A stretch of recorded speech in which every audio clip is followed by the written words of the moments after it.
Baba Ghoulie Show is brought to you by OTR Halloween Holidays.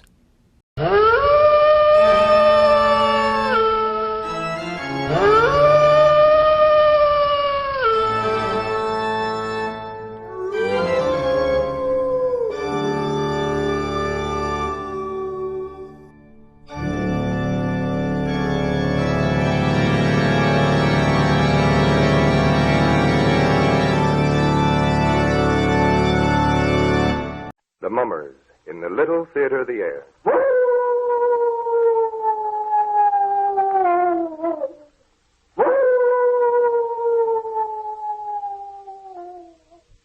Now the Hermit is ready to help you spend an entertaining half hour.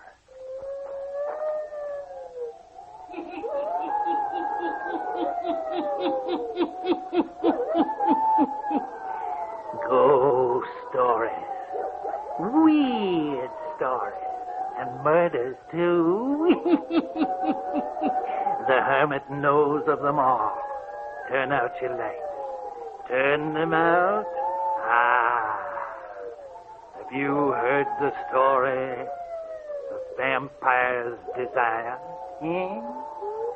Then listen while the Hermit tells you the story.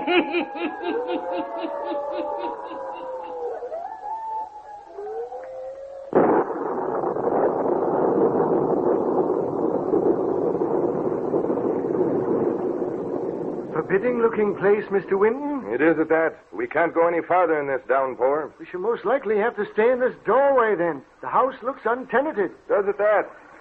However, there may be someone in.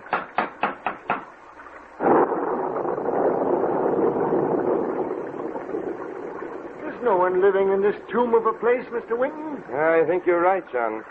I wonder where we are. I haven't had the slightest idea where we are since the beginning of the storm when we lost our way. I think you're right about the place being untenanted. Try the door. Maybe we can break in. Anything to get out of this storm. Try the door. Yes, sir. Oh, it's opening. Oh, good. Well, Good evening. We've lost our way, been caught in this storm. We're drenched to the skin. more fools you for being out on a night like this. Very agreeable sort. May we come in and get dried out? You're not welcome. Well, surely you're not going to turn us away on a night like this. I don't care what kind of a night it is. You're not welcome. Well, all right. May we come in, whether we're welcome or not? No. Good night. She's slamming the door in your face. Kindly soul. When the old woman tried to slam the door, I stuck my foot in the way, and she hasn't tried to close it anymore. Well, good. Let's take a chance on going in, then, whether we're welcome or not. All right, sir.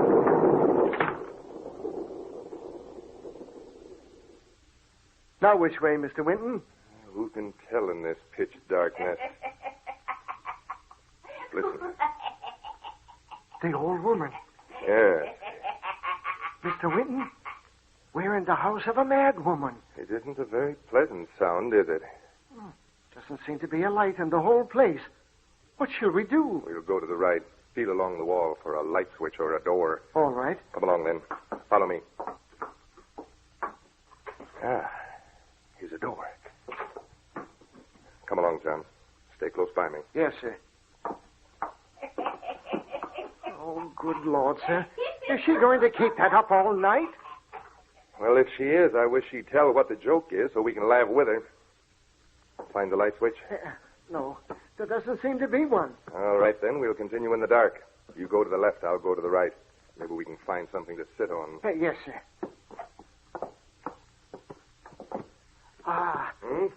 What's this? I found something. What is it? Well, it might be a bookcase built into the wall. All right. There may be at least something in it that we can sit on. Even books will be better than the cold floor. Yes, sir. Although I can't feel anything yet. Keep talking, John, so I can find my way over to you. Yes, sir. Why don't you strike a match? Fine chance either of us have of doing that. They'll be soaking wet. Where are you? Right here, sir. You're almost up to me. Now, where's the bookcase? Right here. Let me have your hand. Yes. Now, let's feel all through it. Maybe something of use in it. You never can tell. What was that? Sounds like someone at the door. What are you doing? Trying to light a match. Any luck? No, sir. Just like you said, they're sopping wet. Quiet now. Let's listen. Must have been imagining things. I've been imagining things ever since we first heard that old woman laugh like that. It fairly makes my hair stand on end. There it is again, sir. A rustling near the door. Who is that? Who's there? Stay away from that bookcase. Stay away. Who is it? Who are you? Stay away from that bookcase. We wouldn't be near the blessed bookcase if you'd be gracious enough to conduct us to a room with some furniture in it so that we might rest and get dry.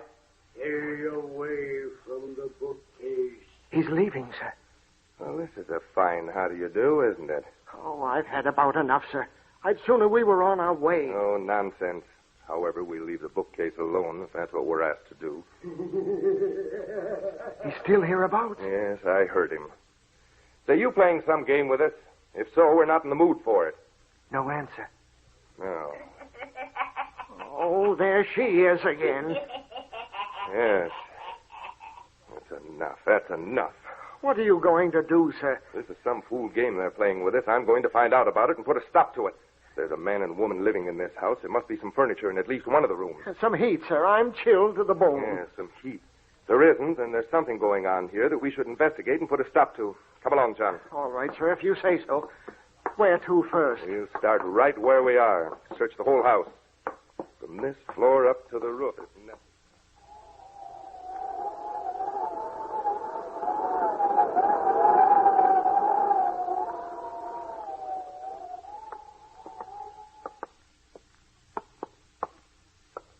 Look, Mr. Winton. Look. Where? Down to the end of this hall. There's the old man who was talking to us in the room downstairs, telling us to keep away from the bookcase. I think you're right. Carrying a shaded lantern. Yes, sir. John, we'll follow him. Yes. He'll lead us somewhere. We can't wander in this house all night in the dark. At any rate, he has a light. I don't think he's noticed us. We'll have to get close to him before he turns that corner down at the end of the hall. Yes. He's almost at the corner. There, he turned. Hurry. He might duck into some room close by and we'll lose him. Easy now, while I peek around the corner. You see him, sir? Yes. Going into the first room on the left. Quiet. The air is stale and musty here. Yes, but never mind about that just now. That makes me gasp for breath.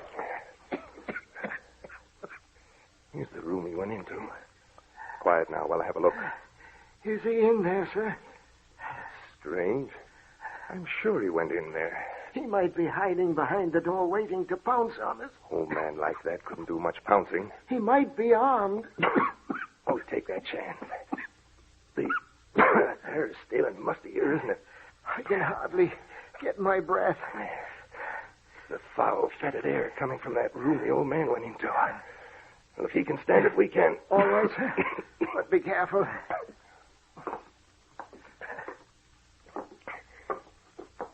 Yeah. He's not in here. If he is, he's turned out the lantern. Hello. Hello. There's no one in here. Huh? The door just slammed shut. Oh, there's no door here. I ran right into a blank wall. Where the door was? Right here, yes.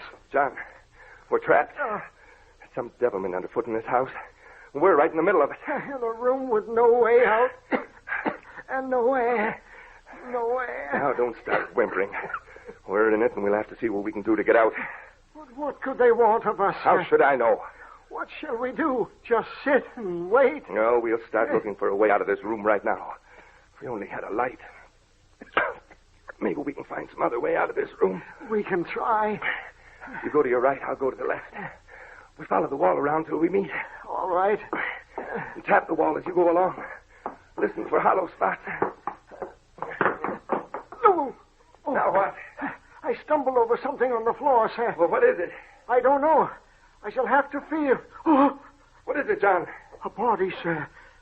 Are you sure? Yes, sir. It's the body of a man. Where is it? No, don't touch it, sir. Don't touch it. Why not? I did. And a part of it crumbled to bits. Good heaven. Yes, sir. It crumbled under my touch. Where is it? Right at my feet. I'm afraid to move another step. We'll see what this is. Yes. You're right. I just touched it and part of the clothing crumbled away. And, John, I felt bones. Oh, sir, that's what's going to happen to us if we don't get out of this place. I just know it is. Oh, that fellow must have been dead for years. The clothing just crumbled away in my fingers. Yes. John, we must get out of this place as quickly as possible. We're in great danger, I'm sure of it. In danger of our lives. We've got to find a way out of this room before we suffocate. Why don't we try to find the place where the door was, sir? Yes. Back to the door, John. We haven't time to look for any other exit. We'll have to find out how to open the door we came in. It's over this way, sir. Right along this wall. Who's there? There's the hideous cackle of the old woman again. Never mind about that cackle. We've only a few minutes to find a way out of here. When that door closed, it hermetically sealed this room. If we don't get out, we'll suffocate. What shall I do, sir? Feel along the floor while I search along the walls here. Feel for any loose boards or any part of the floor that might move. Yes, sir. Have you found anything yet? No, sir. Keep working.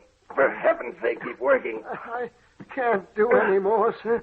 I'm through. Keep searching, John. Keep searching. There must be a secret spring somewhere in here that'll open this door. Did you find anything yet, John? John, answer me. John. He's done for. Don't let go, man. Keep on. Hang on.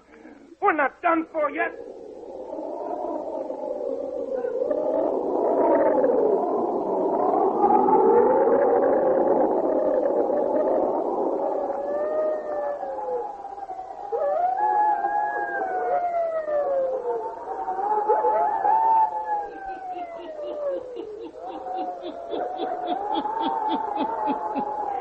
Mr. Winton and his man John, trapped in a house of mystery, suffocating in a hermetically sealed room.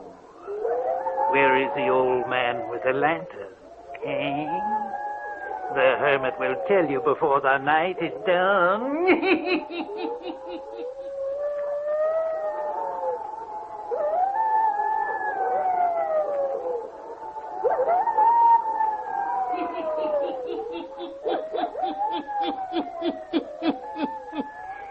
Winton and his man John are trapped in a hermetically sealed room in a house of mystery. Yes, John has lapsed into unconsciousness, but just as Winton is about to drop off, something happens.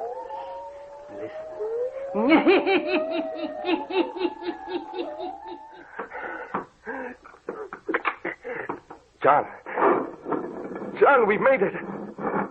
I've found the hidden spring just in time. Now, get you out of here. There. You'll be all right in no time. Oh, it's you, sir. Yes. Now, come on. Pull yourself together. Where are we? I don't know. But at least we're out of that death trap. How did we do it, sir? Just before I went under, I happened on that hidden spring that works the door. What about the old man with the lantern? And the cackling old woman? And the crumbling body of the man? We're going to see about those things immediately. I'm going to get to the bottom of this thing. Come on. And get suffocated all over again? I don't think we will. Besides, I know where the release for the door is now. Come along. And careful. Take an extra long step when you enter the room. I think we tripped some kind of mechanism when we first entered. Yes, sir. Old man with a lantern went into this room and disappeared. Where can he have got to?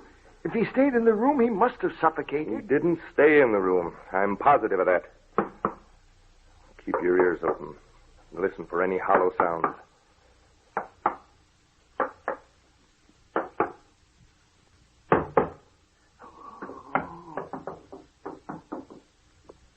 There's one, sir. Yes, I heard it. Listen. Don't you hear someone talking? No, sir. Put your ear to the wall and listen.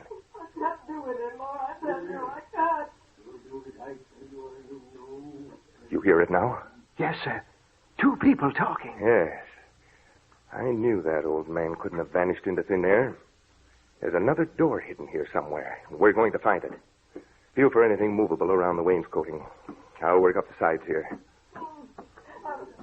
No, Can you hear what they're saying? No, they're too far away to catch any of the words. However, from his tone, I'd say he was threatening her. Ah, You found it, sir? yes, this little bud on the decoration here. Look, sir. A flight of stairs. Yes, and leading down. Come on. Oh, haven't we had enough for one night, sir, without sticking our noses in any further? We've gone this far and had an attempt made on our lives. We're going to clear up this business before we leave. No telling what might be down there, sir. That's what I'm going to find out. Well, you coming with me, or shall I go alone? Oh, no, sir, I'm coming.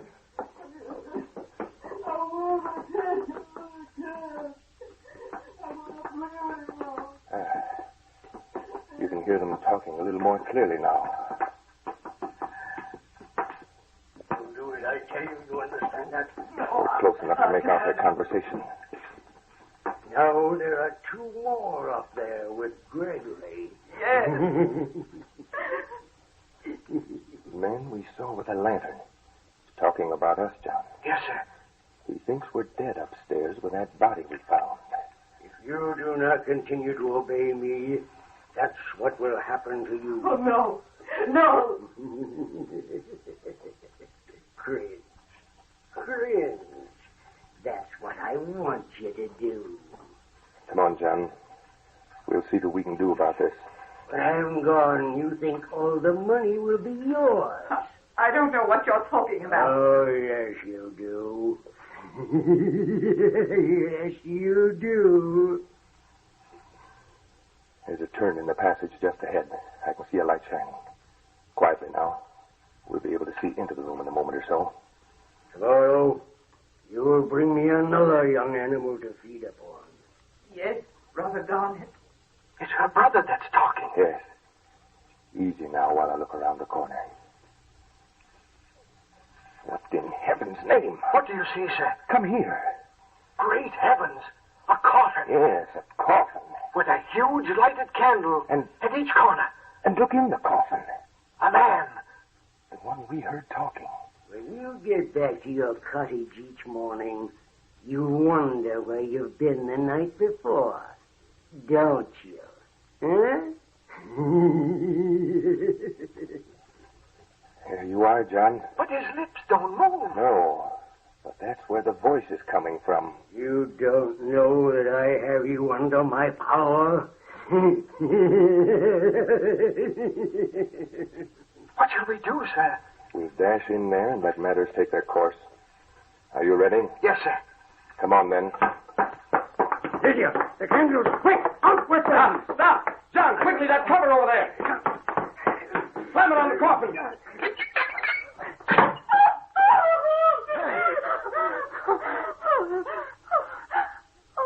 The lady.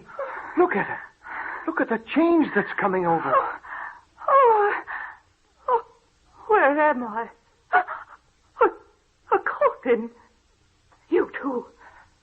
Where am I? You should know better than us. But I don't. Are you Oh, sure? yes. Yes. Oh, please believe me. Why, I begin to understand now. I think I do, too. It's been this all the time. While I thought it was just a terrible nightmare. Would you like to make yourself clear? The coffin. Tell me. Who's in it? Who's in the coffin? You mean to say that you don't know? Oh, no, I swear I don't. Well, you called him brother just a few moments ago. Brother? Your own brother Garnet is in that coffin. No. No, how can that be? We buried my brother Garnet over 8 years ago. Oh, I see. Yes. You are I'm Lydia Crampton. Miss Crampton. I would advise you to start at the beginning so that we might unravel this maze. Oh, I'll try. But not here, please. Yes, here. If my deductions are correct, it would be better for everyone concerned to get the truth right here and now. All right. There's very little I can tell you that I know definitely. Brother Garnet died about 8 years ago. I hate to say it, but he was horrible. He was a devil. As soon as Father died and he came into the money, he started making my life miserable. Why? I never could find out why. Then Garnet died and was buried. And with him was buried the secret of Father's will. I know that the estate was supposed to pass on to me after Garnet's death, but I can't find any sign of the will. What have you done? I have a small income from my mother. I've been living in a little cottage not far from here. And now comes the part that's like a terrible dream. But I'm beginning to see it now. I'm positive that I'm right when I say that Garnet somehow was able to exercise his will upon me after death. What makes you say that? What I've been thinking were horrible nightmares, I now see were actual occurrences. He made me come here every night to wait upon him. He told me that Gregory, his butler, had placed him here in this coffin and had buried a dummy in his place. Then he killed Gregory. The body in the room upstairs? Yes.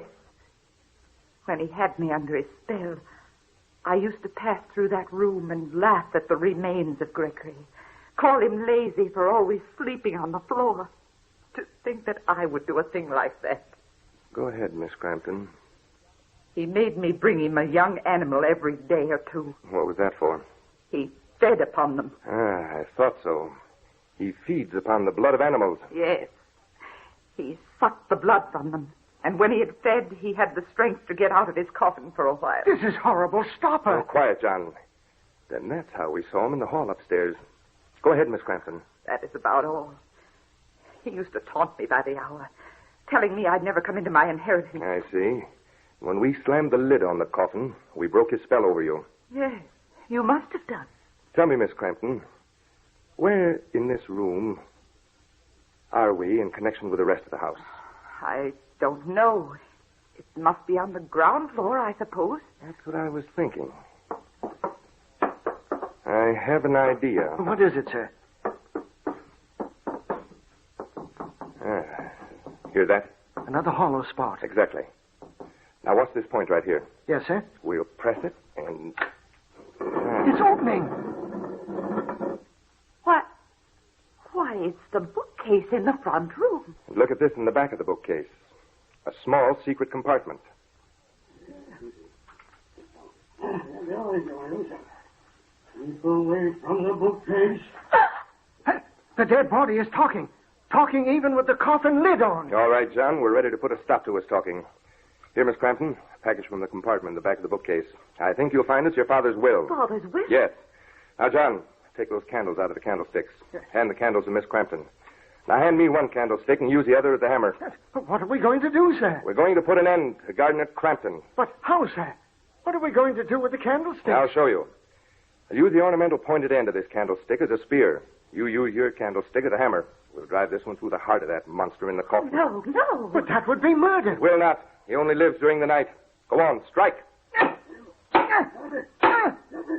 We'll release his soul so that he'll never trouble anyone on earth again. Faster, John. I'm working as fast as I can, sir. When Miss Crampton told me of his feeding on young animals... Sucking the blood? Yes, I knew then that we had a vampire to deal with. What are you doing? For heaven's sakes, what are you doing? We're ridding the face of the earth of a vampire.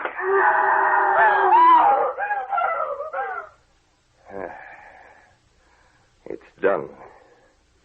We've driven the point of this candlestick through the coffin and through the heart of Garnet Crampton, who's long been dead, but whose soul has been held in bondage by the result of his evil practices in life.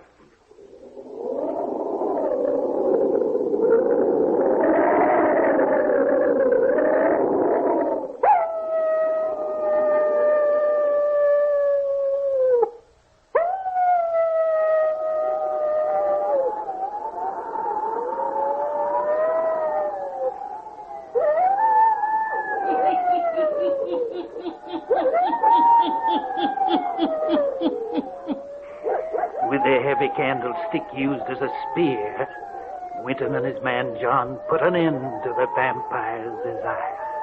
Yes. Released his soul so it could never again return to the earth. Turn on your lights. Turn them on. I'll be back. Pleasant dreams.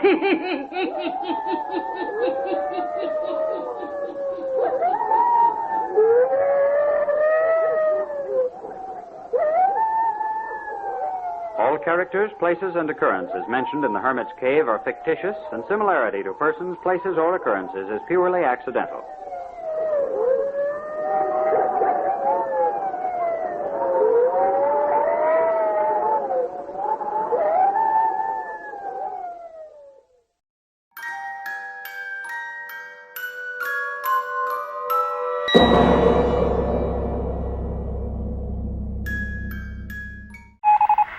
The following is a PSA from Watch Waddle Productions. Now that autumn is here, be prepared for the day of mischievous pranks and disobedient escapades. That is, October 30th. Happy Mischief Night! Meow! Halloween Eve. Before the tricks and the treats, there's Mischief Night. Thank you very much, ladies and gentlemen. We now return you to the Ghoulie Show on OTR Halloween Holidays.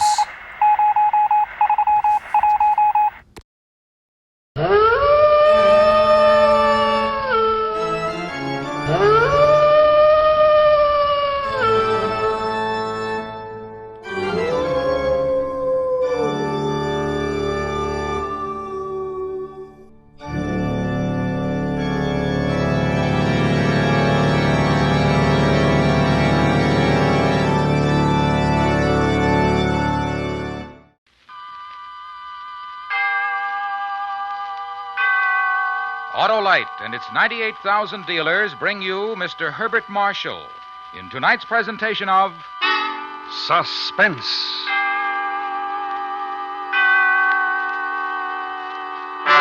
Tonight, Autolite presents a new radio adaptation of one of the most famous suspense stories ever written, Mary Godwin Shelley's Frankenstein. Our star, Mr. Herbert Marshall.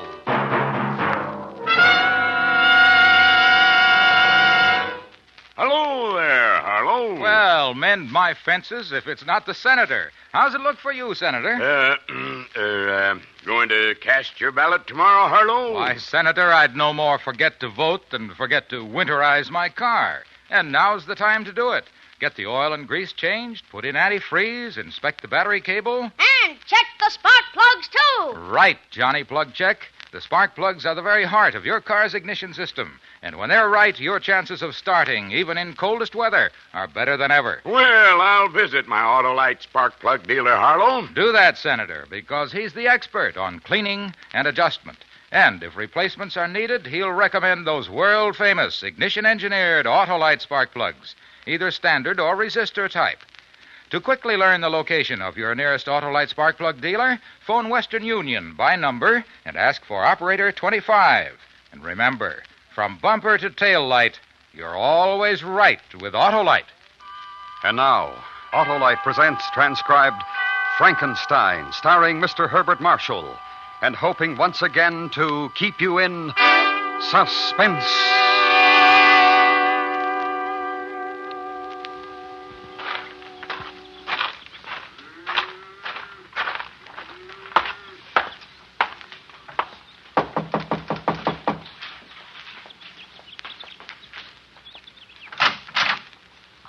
Hello, Victor. Hello, Mary. The Reverend in? Out in the garden as usual. Do you want me to call him? No, thanks. I'll go out. Well, all right. Tell him not to get too dirty. We're supposed to play croquet with the McDonalds at 5. I'll tell him. When's Elizabeth coming home? Tomorrow or Tuesday, I think. You'll both have to come over for dinner. Love to Mary. Well, see you later.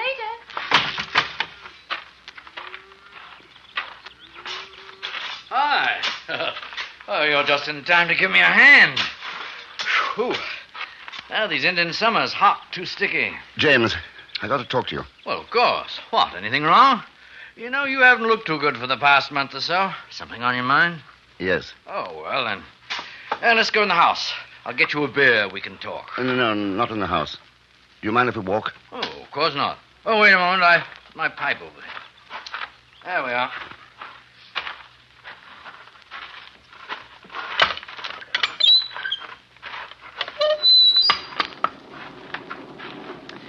Might get some rain. Hope so. I won't have to play croquet.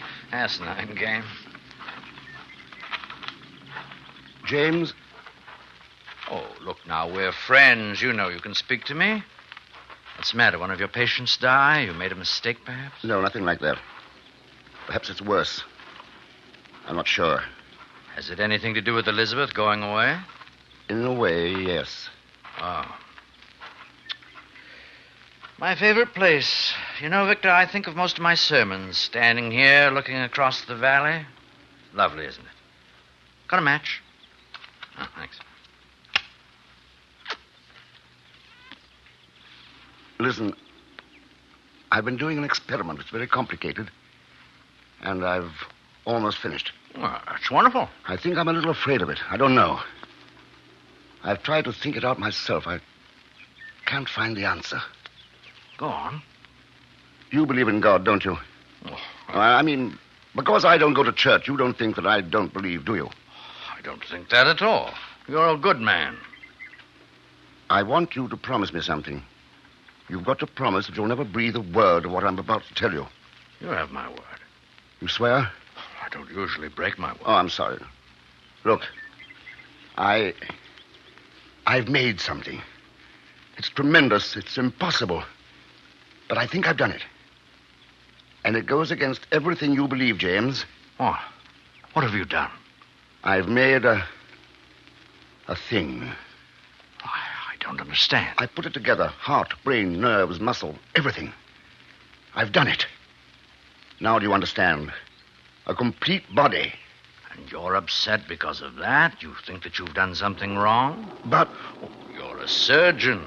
If what you've done will help to save a life, if you've learned more about the human body, this experiment can't be wrong. It can only do good. Oh, I shouldn't worry. Last night, I made it move. I'm not certain, but I think I can give it life. Absolute life. Now do you see why I'm afraid? I've created a man.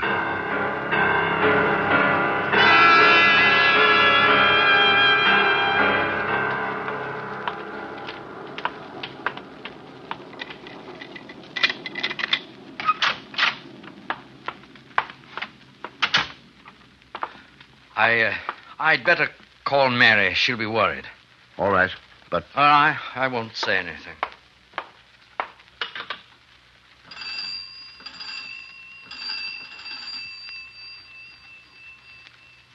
Hello. Mary? No, I'm with Victor. Now, listen, dear, I'm afraid we'll have to put off the McDonald's. Yes, I know. Well, Mary, I have something very important to discuss with Victor. It can't wait. Yes, dear. No, don't wait supper. I'll have something over here. Yes, I will, dear. Goodbye. You don't have to see this thing if you don't want to, James. What is it? In my lab. I had an addition built on. I'm the only one who has a key. I don't say I believe what you've told me, but how do you know you can make it live? I mean, is it anything more than galvanic action? You'll see.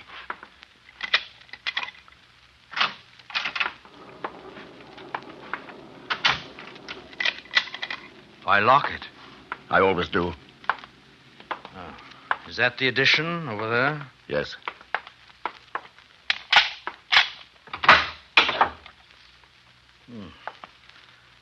Dark. There aren't any windows. It's better that way.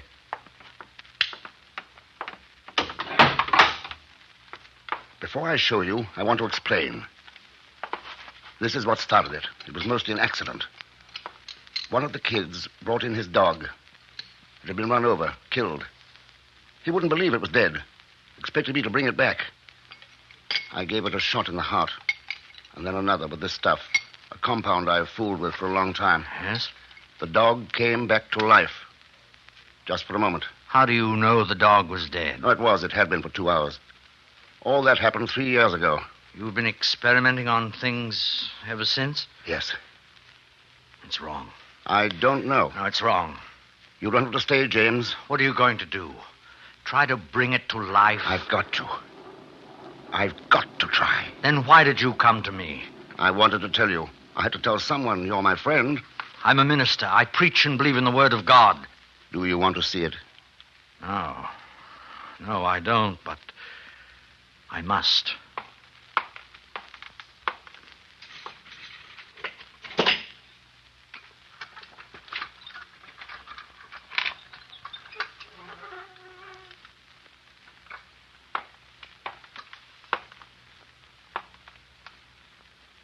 It's not terrible to look at. I've done a pretty good job on it. But it isn't quite finished. I'm not quite done with the face. Oh, my... Well? No, Victor. Bury it. Let it be at peace. Don't do it. Even if you can, and I can't imagine it possible, don't even try. Do you realize what it would mean to me, to the world? Standing here with you, looking at that, it's easy to imagine anything. I don't want to. Put it to rest, Victor. Forget it. That's just it. I can't. Not until I find out one way or the other. Watch. What are you going to do? I'm going to show you what happened last night. I don't want to see. I don't care. I know better. Oh, listen to me, Victor. This mustn't go on. You've got to stop it. Not yet. Not until I find out. Does Elizabeth know what you're doing? No. Why did you send her away? I didn't want her here when I made the last test. Because you're ashamed. You know it's wrong. You know what she'd think. I'm not ashamed. I think I'm a little frightened at the incredible greatness of what I've done. It's bigger than anything since the world began. If it moves, if you prove your point to me, will you stop then? Will you destroy it? The formulas, whatever papers you have, destroy all of it, will you? I don't know. Hand me that hypodermic, will you? No. All right. There. If I say I believe you, Victor, if... You don't have to be afraid of it. It couldn't hurt you, you know. There's only enough of this stuff to stimulate a small portion of its brain. I'm not afraid of it. I'm afraid for us all. I've never preached to you, Victor. It moved its left foot last night. Then the right. I'm going to try the arm now. Move the light over, please. Thanks. Watch carefully. Only takes a few seconds. Now.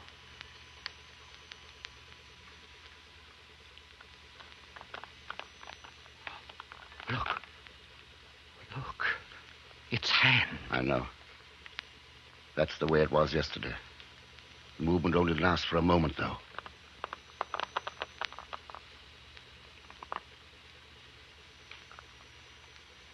That's all. I don't know what to say.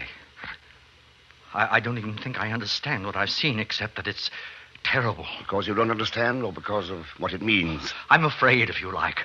I'm afraid for you, for what you've done. That thing lying there, you've got no right. I won't allow...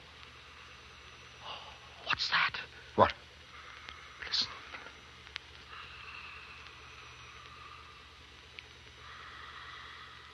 Stethoscope. It's impossible. There wasn't enough.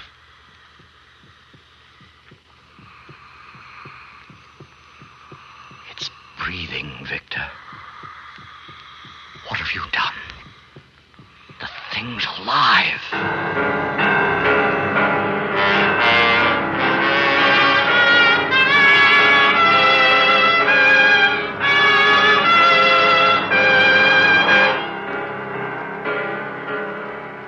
Autolite is bringing you Mr. Herbert Marshall in Frankenstein. Tonight's presentation in radio's outstanding theater of thrills, Suspense.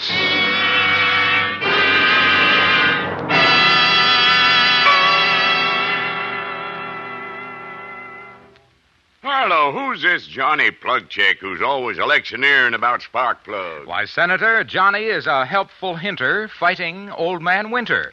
He's the blithe reminder to wise motorists that now's the time to visit your Autolite spark plug dealer to get ready for the cold driving days ahead. Change the oil and grease, put in antifreeze, inspect the battery cable. And check those important spark plugs, too. Because when your spark plugs are right, your chances of starting, even in coldest weather, are better than ever. And if my Autolite spark plug dealer finds my spark plugs need replacing, Harlow? Why, if they're worn out, he'll recommend a set of the world-famous ignition-engineered Autolite spark plugs, Senator, like the amazing Autolite resistor spark plug. It's one of the greatest advancements in spark plugs for automotive use in the past 20 years. When you have a set installed in your car, you'll get double spark plug life, smoother engine performance, and quick starts, as compared to spark plugs without a built-in resistor. So, friends, visit your Autolite spark plug dealer soon. And remember, from bumper to tail light, you're always right with Autolite. And now, Autolite brings back to our Hollywood soundstage Mr. Herbert Marshall in Elliot Lewis's production of Frankenstein, a tale well calculated to keep you in suspense.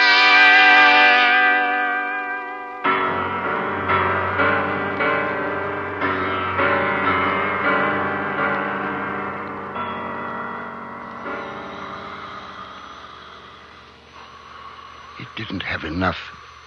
It couldn't have. 10 cc, 10 yesterday. Unless the drug's accumulative. Maybe that's it. His eyes are open. What are you going to do? Now, listen to his heart again. It's got to be destroyed. You've got to put an end to it. It's inhuman. Don't you see what you're doing? You can't give it a soul. How do you know? You can't give it... How do you know what I can give it? I've given it life, haven't I? It sees, it breathes, moves, perhaps hears. Yes. Does it hear? Ha! Look, did you see that? It blinked, the head jerked. It hears. It's aware of sound. Does it feel pain? Don't, Victor. It's not an animal. You've formed it like a man. Give it the dignity of one. I won't let you do that to it. I've gone this far, James. Put down the scalpel. What are you going to prove by that? I think you must be mad. I don't interfere with your work, James. Why? There's someone at the door. Yes. I think I'd better strap it down on the table.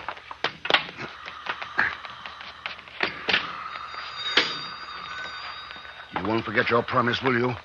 I'm sorry I gave my word. I'm sorry you ever told me about this. I feel I'm as guilty as you are now.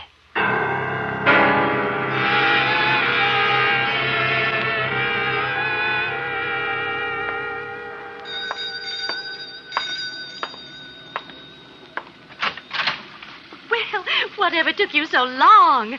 Hello, James. Hello, Elizabeth. Darling, I tried to call from the station, but the line's out of order. Oh, I'm sorry, dear. Did you have a nice time? Lovely. Everybody sends their love. That's good. What have you two been up to? How's Mary, James? Oh, very well, thank you. What a fine pair of sober-sides you are. What did you do, darling? Break one of my good dishes? I knew I shouldn't have left you alone.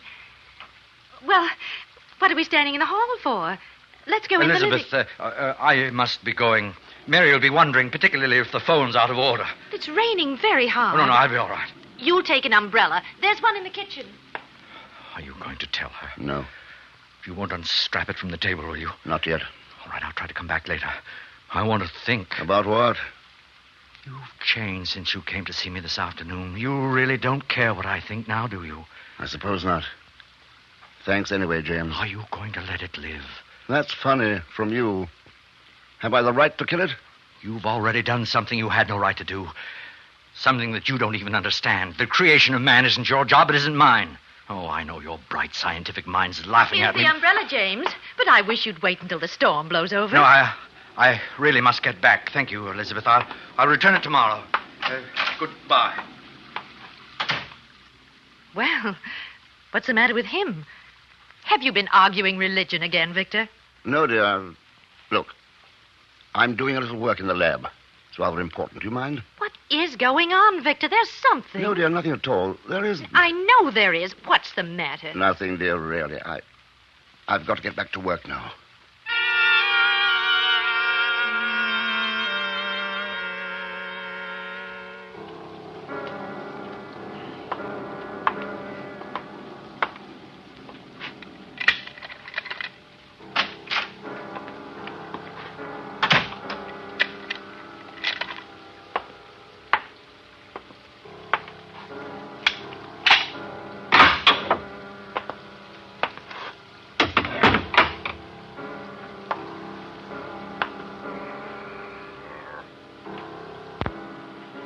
It broke the straps.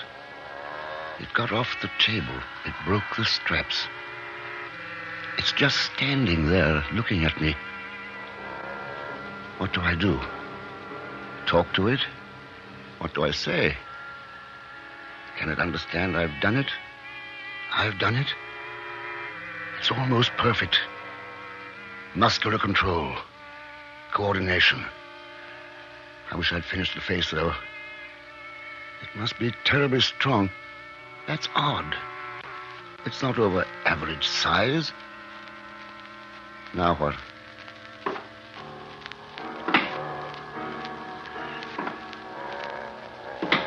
Can you understand what I say? Do you feel any pain? Are you hungry? I'm a man like you. You are a man. Do you understand?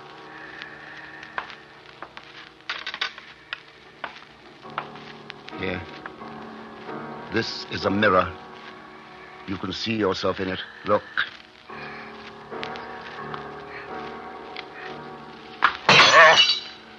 It's all right. It's all right.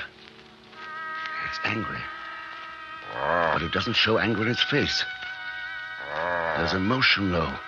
It sees ugliness and is afraid. I'll have to get it back on the table, put it to sleep. That's the best way. Then use a stronger strap or chain. The eyes, just staring. They seem watery. What a marvel it is, though. I want you to come over here and sit down. Do you hear me? Come here and sit down. Come here. No, don't touch that. No, stop it.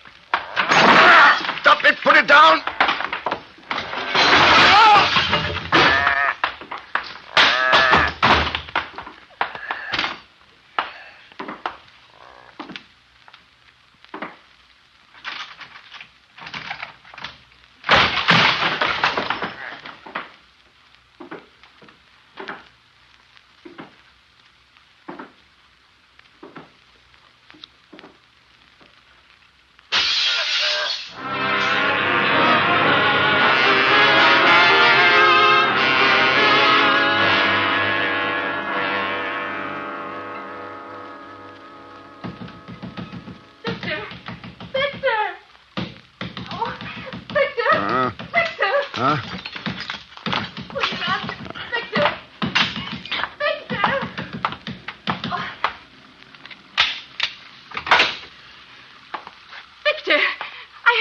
Upstairs.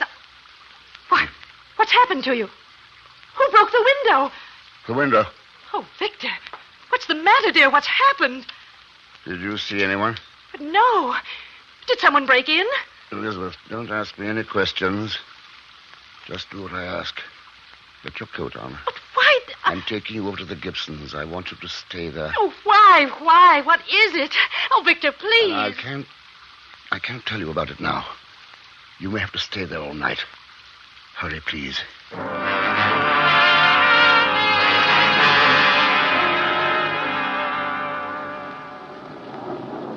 We've got to call the police. No, they'll shoot it. I don't want that. It's just frightened, that's all. Oh, being a fool, Victor. Do you realize what it means? That thing roaming about the country? What about the children, everybody in the village? I'm going to get the police. No, please, James. Give me a chance to find it first. Then what? You do a few more experiments, give it speech, perhaps, and it happens again? It's mine. I made it. I'm not thinking of that now. It's Mary and your wife.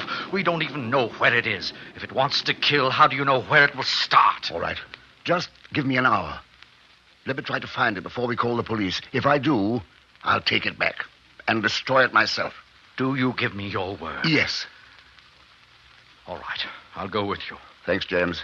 I'll get my rifle. Do you have a gun? Yes. But I'm not going to use it unless it... Yes, unless. That's why I'll take mine. Shan't be a moment.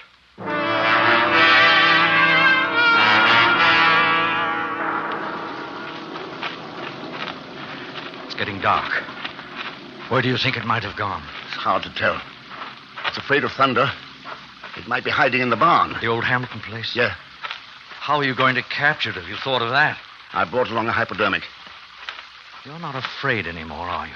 No. It's strange because I am. Not of what it might do to me, but because of the fact that I've seen it. I know it exists. There's the barn. If it's in there, there's no way out the back way. It was boarded up, wasn't it? Yes. I'll go in. Wait out here, will you? No, I'm coming with you. No. If it's in there, if it tries to escape, shoot it as it comes out. Oh, don't take the chance. It won't let you get near. I'm going to try. Thanks, James.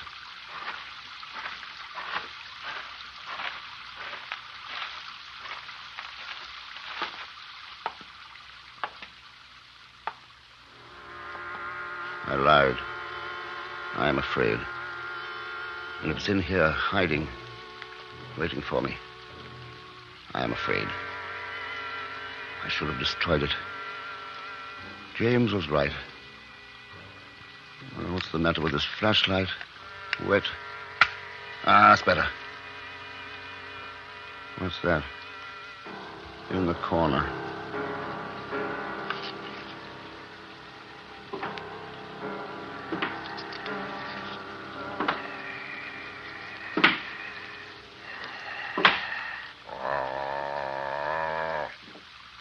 I won't hurt you. It's all right. I understand. I won't hurt you. Don't be frightened. It's going to be all right. You'll hardly feel this. It won't hurt.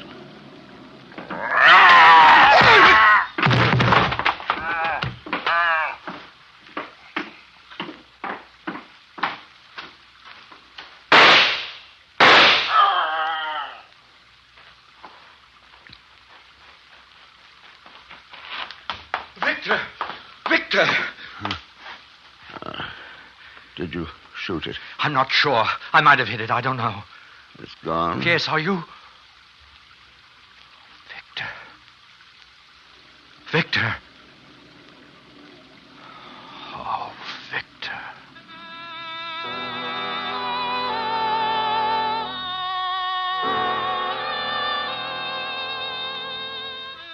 He never recovered consciousness again.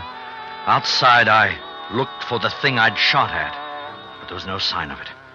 I returned to the lab and burnt every paper, destroyed every single evidence of Victor Frankenstein's terrible experiment. But the result of that experiment has never been found, nor have I been able yet to convince the authorities that such a thing ever existed.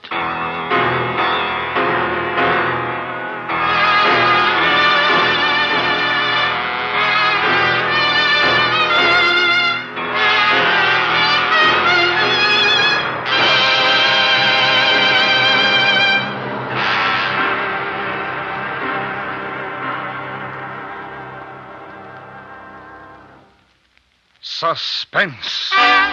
Presented by Autolite. Tonight's star, Mr. Herbert Marshall. This is Harlow Wilcox speaking for Autolite, world's largest independent manufacturer of automotive electrical equipment. Autolite is proud to serve the greatest names in the industry. They are members of the Autolite family, as well as other 98,000 Autolite distributors and dealers in the United States and thousands more in Canada and throughout the world. Our family also includes the nearly 30,000 men and women in 28 great Autolite plants from coast to coast and Autolite plants in many foreign countries, as well as the 18,000 people who have invested a portion of their savings in Autolite. Every Autolite product is backed by constant research and precision built to the highest standards of quality and performance. So remember, from bumper to tail light, you're always right with Autolite.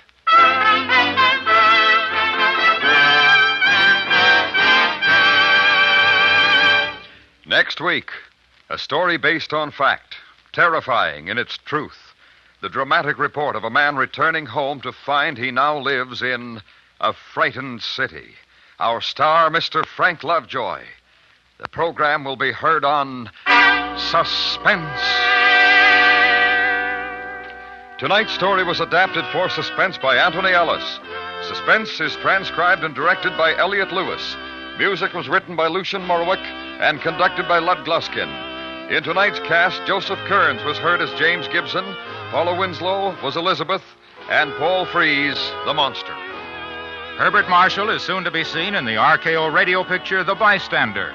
Remember next week, Mr. Frank Lovejoy in The Frightened City.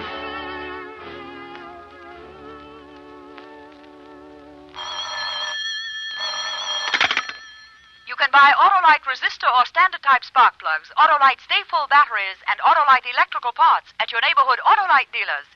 Switch to Autolite. Your vote is important to you and your country. If you are eligible, don't forget or neglect to vote tomorrow. Remember, one vote can make the difference. This is the CBS Radio Network.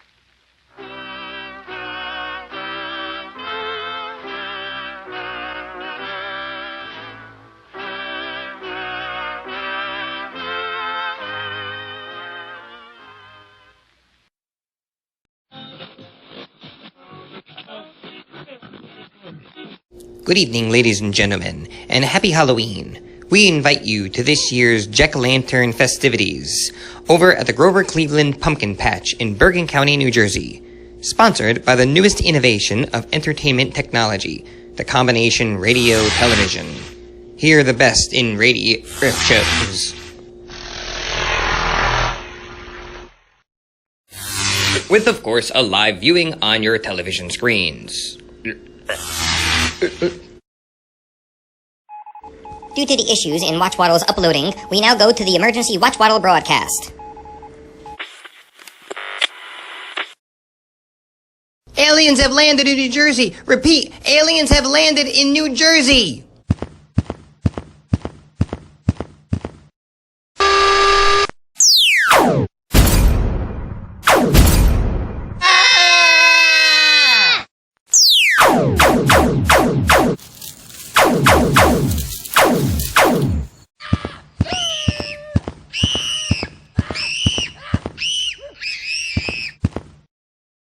Aliens are destroying everything! They're destroying New Jersey! You're next!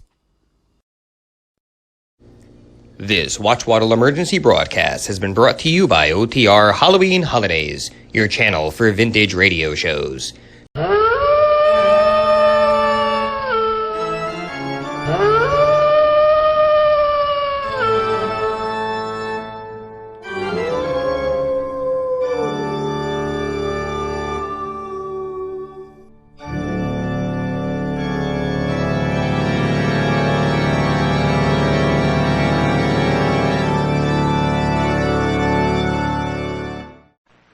The Columbia Network takes pride in presenting Orson Welles in the first production of a unique new summer series by the Mercury Theater on the Air.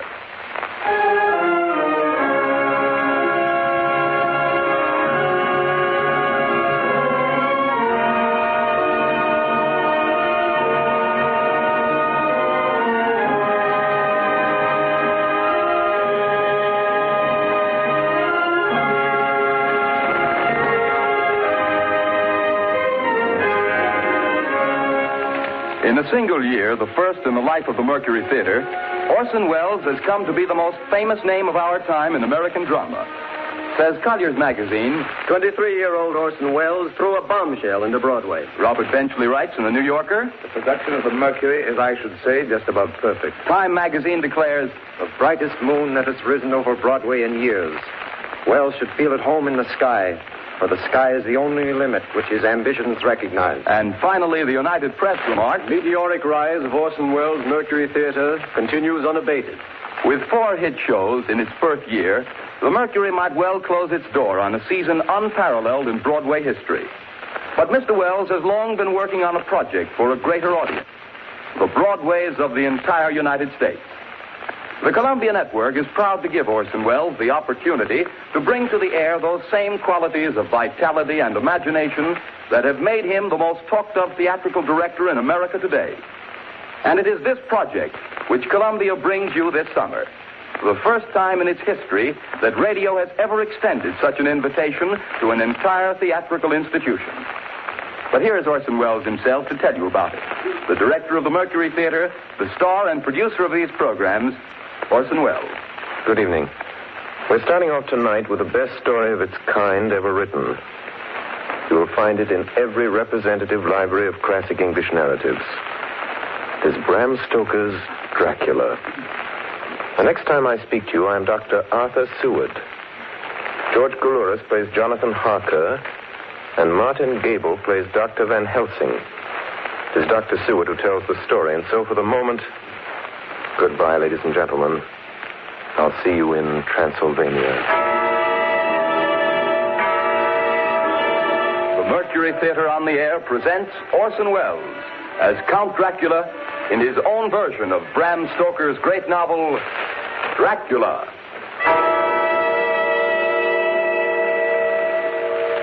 Ladies and gentlemen, my name is Arthur Seward. I'm here tonight to bear witness to the truth of certain events which you may find it hard to believe, but I ask you to believe them. I have here certain documents, telegrams, clippings from the press of the day, memoranda, and letters in various hands.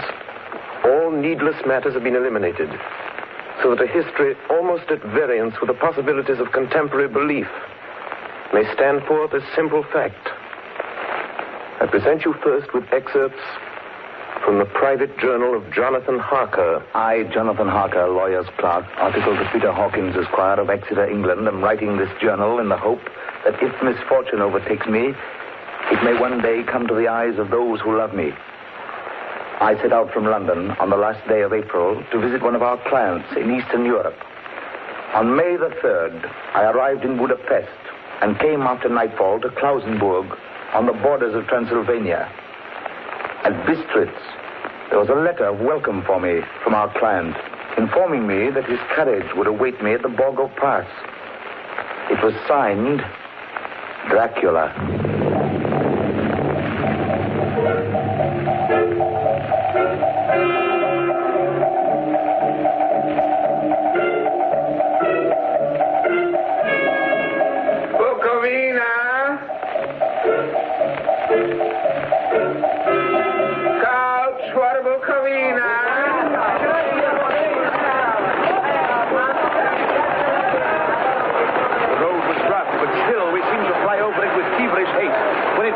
There seemed to be some excitement among the passengers. They kept speaking to the driver and looking at me and urging him on to greater speed.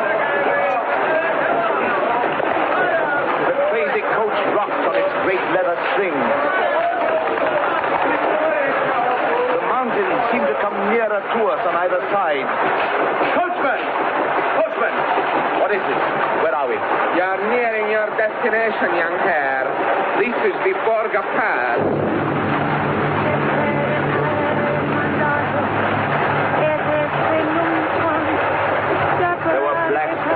Clouds overhead, and in the air the heavy, oppressive sense of thunder.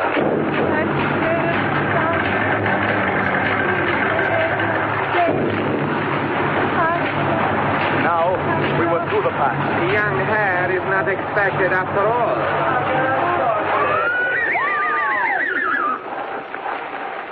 You are early tonight, my friend. A caleche with 4 horses had drawn up beside us.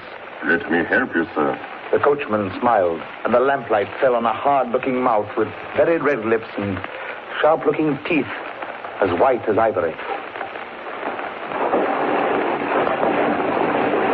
We began to move. I looked back. The coach and its load of passengers had vanished from sight. We swept into the darkness of the pass. I struck a match. It was within a few minutes of midnight. And then a dog began to howl somewhere far down the road. The wind was rising. It moaned and whistled through the rocks, and the branches of the trees clashed together as we swept along. It grew colder and colder still, and fine powdery snow began to fall. The baying of wolves sounded nearer and nearer, as though they were closing round us from every side.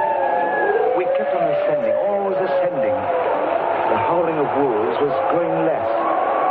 Presently, it ceased altogether. And just then, the moon broke through the black clouds. I saw around us a ring of wolves running alongside the carriage. In silence, with white teeth and lolling red tongues, with long sinewy limbs and shaggy hair. Welcome to my house. I must have fallen asleep. The carriage had pulled up in the courtyard of a vast ruined castle. The coachman was nowhere to be seen. Welcome to my house. Come freely, go safely, and leave something of the happiness you bring. Count Dracula? I am Dracula. His face was strong, very strong, aquiline. The mouth, so far as I could see under the heavy mustache, was fixed and rather cruel-looking, with peculiarly sharp white teeth. You hear them, Mr. Harker. The wolves? The children of the night, as you say, Mr. Harker. The wolves. Listen. Come now. There are many things you must tell me tomorrow. Of England and of the estate there you have purchased for me. Yes. The estate is called Carfax, I believe. Yes, that is so. But now I will detain you no longer. You will find your room in readiness. And I advise you not to leave it during the night.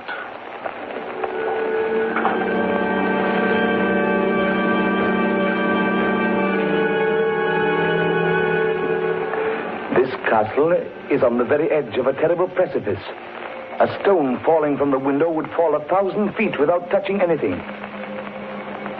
I explored. There are doors everywhere, and all of them locked. The door to the great hall, the door to the courtyard, every door in the castle is closed, bolted against me. The castle of Dracula is a prison, and I am a prisoner.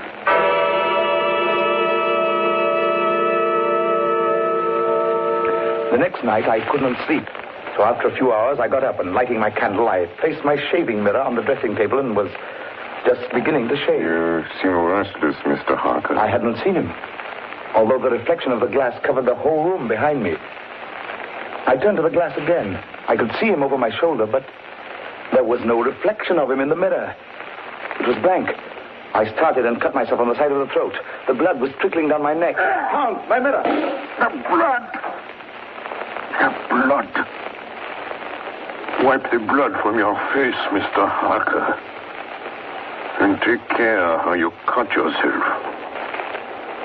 It is more dangerous than you think in this country.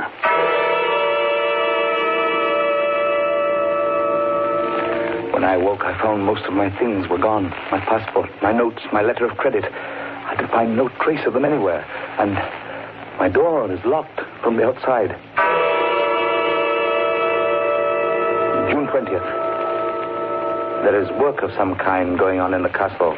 Now and then I hear the faraway muffled sound of mattock and spade.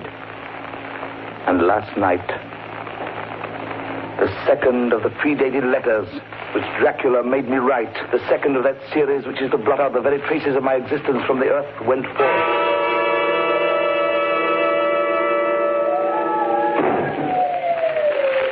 Count Dracula. Yes, my young friend. Well, what of me? When am I free? When can I leave this place? Free? Mr. Harker, you're always free. You want to leave? Would you like to leave tonight? Yes, in God's name. My dear young friend, not an hour shall you wait in my house against your will. Come, follow me.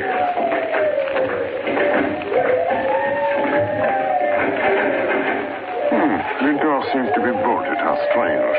The door is locked. Well, in God's name, open it. As you will, Mr. Harker.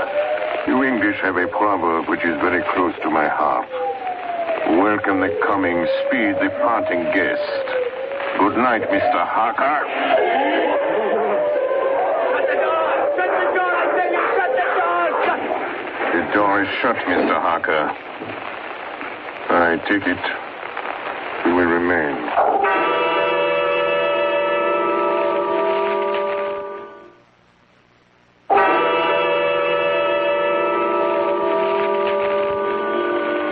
Morning, June the 30th. These may be the last words I ever write in this diary. Oh, God preserve my sanity. I have never seen Count Dracula by day. At sunrise, at the first cockcrow, he is gone. I do not understand these things. I only know that the wolves obey him, and that he is a man with hair on the palm of his hands, with sharp teeth, and no blood in his face. He casts no shadow. He cannot be seen in a glass. And he moves like a bat across the sheer face of the castle walls. eats no food, and is mortally afraid of the crucifix. As I write this, I hear in the courtyard the rolling of heavy wheels and the cracking of whips. And there is in the passageway below a sound of heavy boxes being set down. Boxes shaped like coffins. And I know what they hold. The boxes are filled with holy earth from the chapel beneath the castle. It is the last box being nailed down. And now I hear the heavy feet tramping again. The door shut. The chains rattle.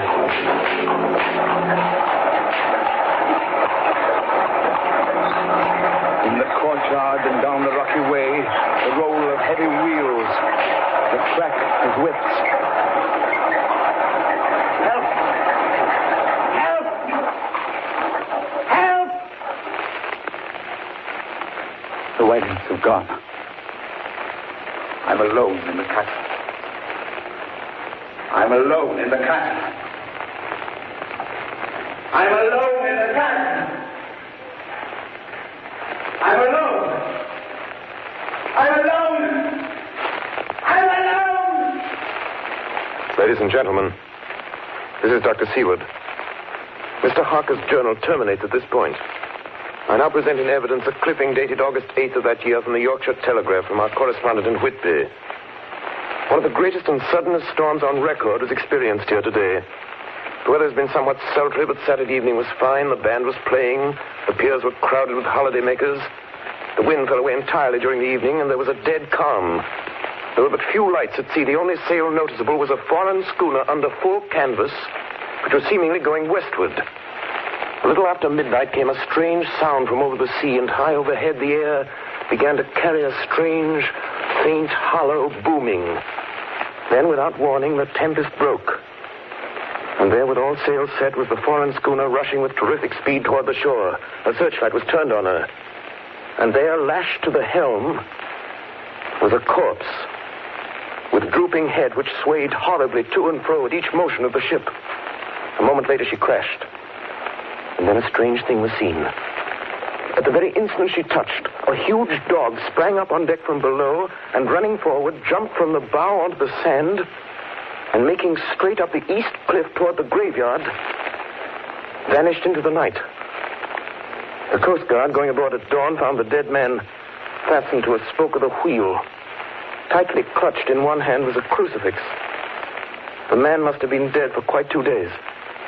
In the pocket of the dead man's coat was found a bottle, carefully corked, containing a roll of paper. This proved to be an addendum to the ship's log. There was found on board only a small amount of cargo, and that of a most unusual nature. Apparently the ship carried nothing but earth. Common earth. Packed away in wooden boxes, shaped much like coffins.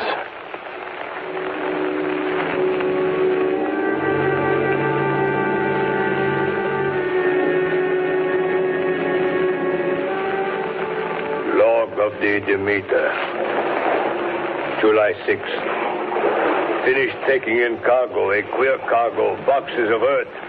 At noon, set sail, east wind, fresh. Crew, 4 hands, 2 mates, cook, and myself, captain, July 11th. Entered Bosporus. At dark, passed through Dardanelles. Mate reported in morning that one of crew, Valjoden, was missing. Took larboard watch 8 bells last night. He was relieved by Chilicia. Never came to his bunk. There's something aboard this ship. No. Don't laugh, Captain. In the rain last night. Oh? A tall, thin man go up companionway and along the deck forward and disappeared. When I go to the bow, no one. And the hatchways all closed. July 22nd. Rough weather last 3 days. All hands busy with sails. No time be frightened. Past Gibraltar and out through straits. All well. July 24th. Last night, another hand was lost. Disappeared. By Chilicia. Leave off watch midnight. Then we never see him again. Double watch now. I don't take watch alone no more. Double watch. Double watch. July 29th. Had single watch tonight as crew too tired to double. When morning come... Hey, me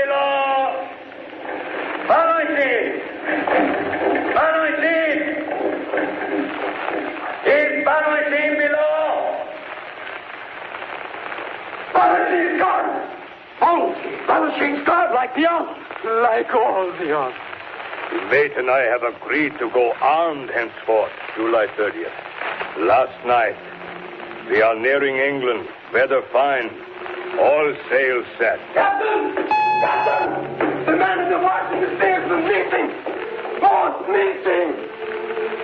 Now, only self and mate and one hand left to work ship. August 3rd. 2 days of fog and not a sail sighted. At midnight, I went to relieve the man at wheel, and when I got to it, found no one there. It's here. I know it now. I saw it. Like a man, tall and thin and ghastly pale. It was in the bows looking out. I gave it the knife, and my knife went through it. What? Empty as air. What is it? What are you talking about? It's here, and I'll find it. It's in the hold. In one of those boxes of earth. I'll unscrew them one by one and see.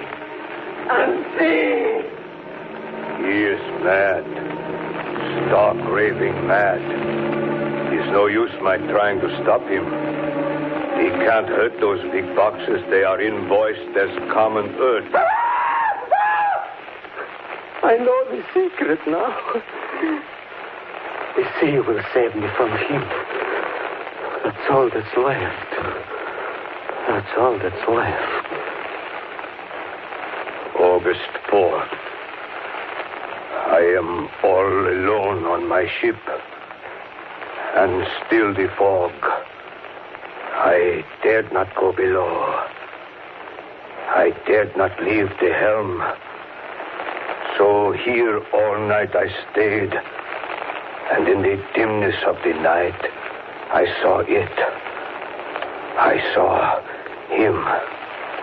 God forgive me, but the mate was right to jump overboard. It was better to die like a sailor in the blue water. But I am captain, and I must not leave my ship. I shall tie my hands to the wheel when my strength begins to fail. And along with them I shall tie that which it dare not touch, my crucifix.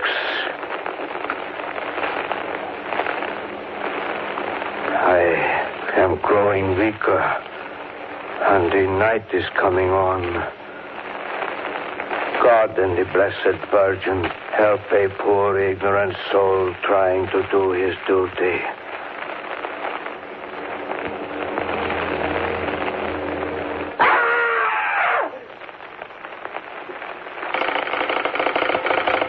Telegram, Seward, Perfect, to Van Helsing, Amsterdam.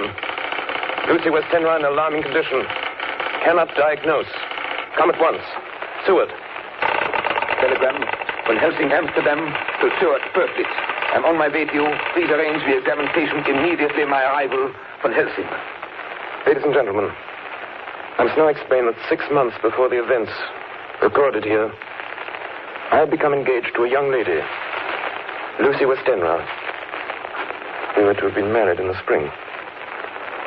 My old teacher, Professor Van Helsing, arrived at 4 the next afternoon. I took him at once to Lucy's house.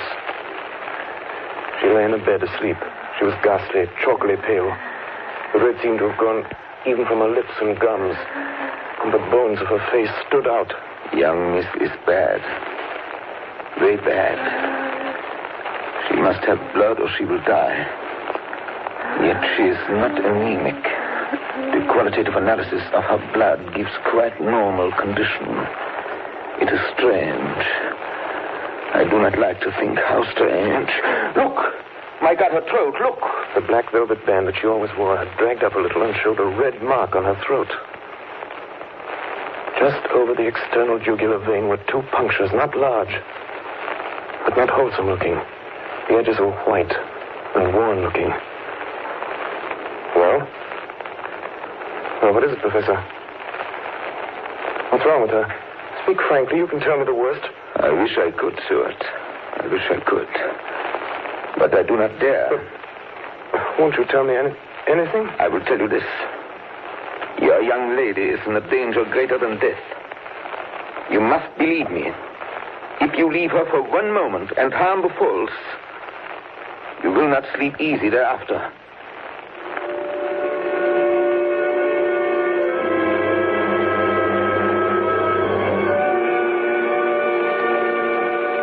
September 8th. I sat up all night with Lucy. Arthur, I'm afraid. Night, dear. You can sleep tonight. I'm here watching you.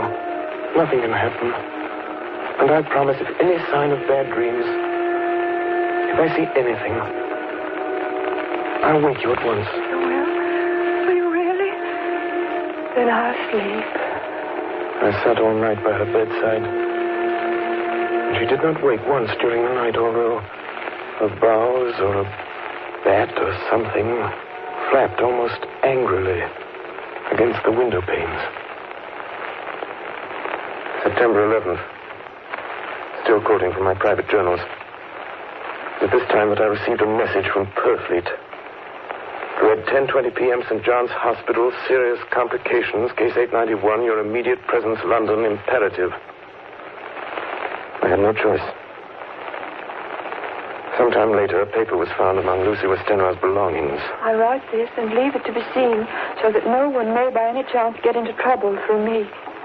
I went to bed as usual, taking care that the window was closed, as Dr. Van Helsing had directed.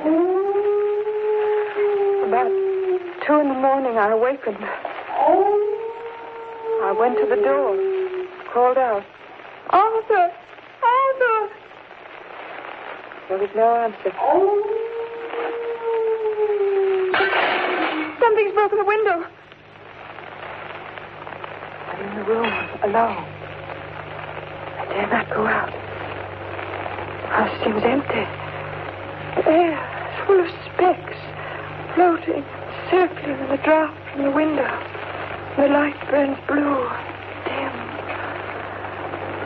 What am I to do? Something very sweet, very bliss all around me. Nothing sinking into deep water. You shall be flesh of my flesh, blood of my blood. September 12th. Late. Only resolution and habit can let me make an entry tonight. We found her sprawled on the floor. There was a draft in the room from the broken window. Her throat was bare, showing the 2 wounds, looking horribly white and mangled. We are too late, my friend. We have failed. God's will be done. She's dying. Yes. She's dying. Stay beside her. It will make much difference, mark me. Whether she dies conscious or in her sleep.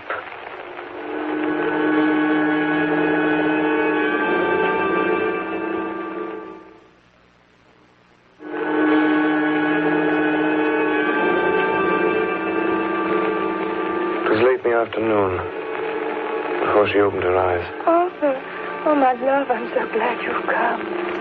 I took her hand and knelt beside her. Her breath came and went like a tired, peaceful child's. And then the light from the setting sun fell on her face, and then, insensibly, a strange change came over her.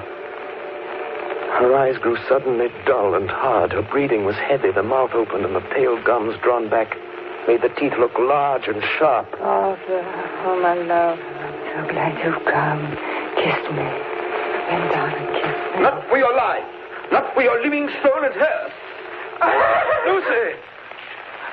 She's dead. Poor girl. There's peace for her at last. The end. Not so.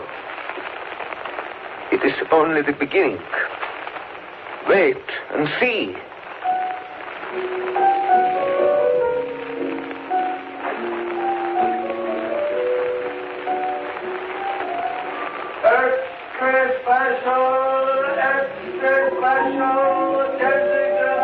Westminster Gazette, September 25th. A Hempstead mystery. The Kensington Horror, the stabbing woman, and the woman in black. are vividly recalled to mind by a series of events that have taken place recently in the neighborhood of Hempstead. Several cases have occurred of young children straying from home or failing to return from their playing on the heath. In all these cases, the children have given as their excuse that they have been with a beautiful lady who offered them chocolates. In each case, the child was found to be slightly torn or wounded in the throat. The wound seemed such as might be made by a rat or a small dog.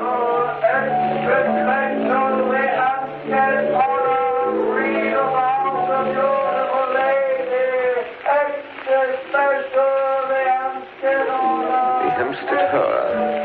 Another child injured by the beautiful lady. We have just received intelligence that another child missed last night was only discovered late in the morning. It has the same tiny wound in the throat. Well, Stuart, what do you think of that? You mean to tell me, my friend, that you still have no suspicion as to what poor Lucy died of? Nervous prostration, following great loss and waste of blood. And how was the blood lost or wasted? You are a clever man, my friend, and a good doctor. But you do not believe that there are things that you cannot understand. You are wrong, Stuart. Are you aware of all the mysteries of life and death? Can you tell me why in the pampas there are bats that come at night and open the veins of cattle and horses and suck dry those veins? How in some islands of the western seas there are bats which hang on trees all day, and then when the sailors sleep on deck because it is hot, flit down on them, and then in the morning are found dead men as white as Miss Lucy was? I understand none of these things. Up to tonight, Stuart. If you dare to come with me, perhaps then you will understand. September 29th. Before dawn. Now it is done. And I would sooner die 1,000 deaths than live again through what I did this night. We will spend the night, you and I, here in this churchyard where Miss Lucy is buried. We enter the tomb, then we open the coffin. You shall yet be convinced. Take care, Van Helsing. Miss Lucy is dead, is it not so? Then there can be no wrong to her. But if she's not dead... With some difficulty, we found the Westenra tomb. I took up my place behind a yew tree. On one side of the tomb, Van Helsing on the other.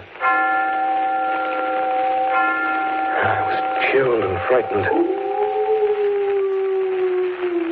Suddenly, I saw something moving between two yew trees. A dim, white figure which held something at its breast. The figure stopped. I could not see the face, for it was bent down over what I saw to be a fair-haired child. There was a sharp little cry, such as a child gives in sleep, or a dog as it lies before the fire and dreams. Then the thing saw us. She drew back with an angry snarl. The lovely blood-stained mouth grew to an open square. If ever a face meant death, I saw it at that moment. Then suddenly she turned and vanished in the direction of the tomb. The child is not harmed. We leave him in a safe place where the police find him. There's more to do. Come. Now we were in the tomb. Then in the coffin, the thing lay. Like a nightmare of Lucy, the pointed teeth, the blood-stained mouth. Van Helsing never looked up. From his bag he took out a book, his operating knives, a heavy hammer, and a round wooden stake, some 2 or 3 inches thick, sharpened to a fine point, and hardened over a fire. Stuart!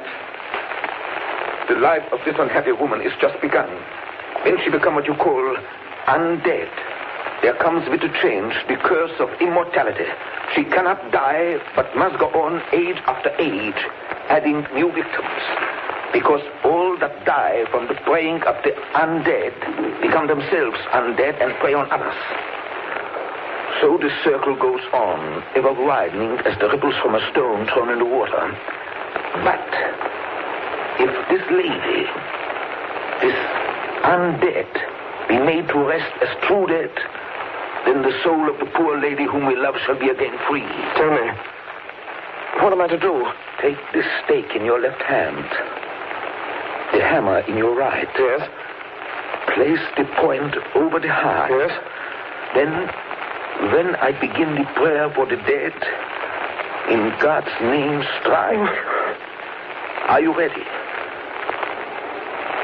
Now, Domine Jesu Christe, fili de vivi, qui mans tuas ex voluntate Patri.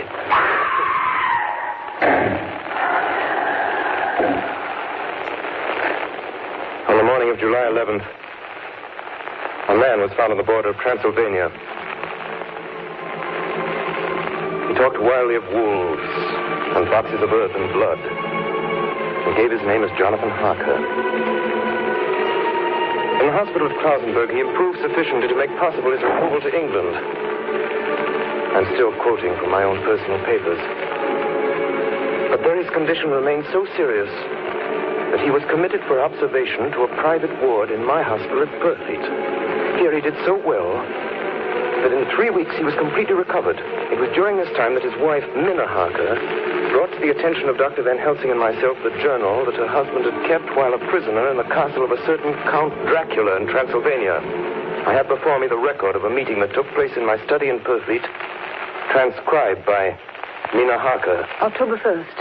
Meeting began soon after 8. Jonathan next to me. Dr. Seward opposite to Van Helsing at the head of the table. My friends, there are such things as vampires. Had I known at first what now I know, one so precious life had been spared to many of us who love her. The vampire which is amongst us is of himself so strong that he can direct all the elements. The storm, the fog, the thunder. He can command all the meaner things, the moth and bat, the owl and the fox and the wolf. How, then, are we to begin our strike to destroy him? How shall we find his place? And having found it, how can we destroy? My friends, it is a terrible task that we undertake.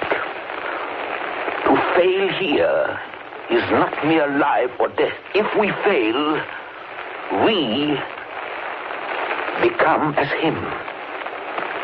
Foul things of the night, as him. What do you say? I answer for myself. Count me in. I'm with you. The professor laid a small golden crucifix on the table. We took hands, and our solemn pact was made. My friends, we too are not without strength. The vampire flourishes on the blood of the living. Without this, he cannot live. He throws no shadow. He makes no reflection in a mirror. He can transform himself to a wolf, to a bat. He can come on moonlight rays as elemental dust. He can see in the dark. He can do all these things. Yet he is not free. His power ceases at the coming of the day. Then, until night, he must remain in the shape in which he finds himself, and except in his coffin home, in those earth boxes, he cannot rest. When we can confine him in his coffin, then, my friends, if we obey what we know, we will destroy him. At that moment, something flapped wildly against the window. Then, did you hit it? I don't know. we looked out of the window. Against the black sky, we could see nothing. Data in our possession. From the Count's castle in Transylvania to Whitby came 50 boxes of earth. All of these, to our certain knowledge, were delivered at Carfax. Recently, 12 of these boxes have been removed. First step, ascertain whether all the rest remain in the deserted house next door or whether any more have been removed. We must trace each of these boxes and sterilize the earth with holy water so that he can no longer seek safety in it. And we must hurry. The events of the next few days are described in Jonathan Harker's journal. October 2nd, 5 a.m. Just returned from the empty house. Left Mina here at home. Well, we've done our work at Carfax. The place was filthy. The air stagnant and foul and alive with rats. We counted the boxes. Only 38 of them. And over each one, the professor went through his same mysterious work. It was dawn when we got back. I found Mina asleep. She looks paler than usual. October 2nd. Soon after they left, I fell asleep. I remember hearing the sudden barking of the dog. And then there was silence. I got up and looked out of the window. There was a thin streak of white mist moving across the grass along the wall of the house. It dawned on me that the air in the room was heavy and dank and cold. The gaslight came only like a tiny red spark through the fog. I could see through my eyelids. The mist grew thicker and thicker. Then, as I looked, the spark divided and seemed to shine on me through the fog like two red eyes. You shall be flesh of my flesh, blood of my blood, blood of my blood.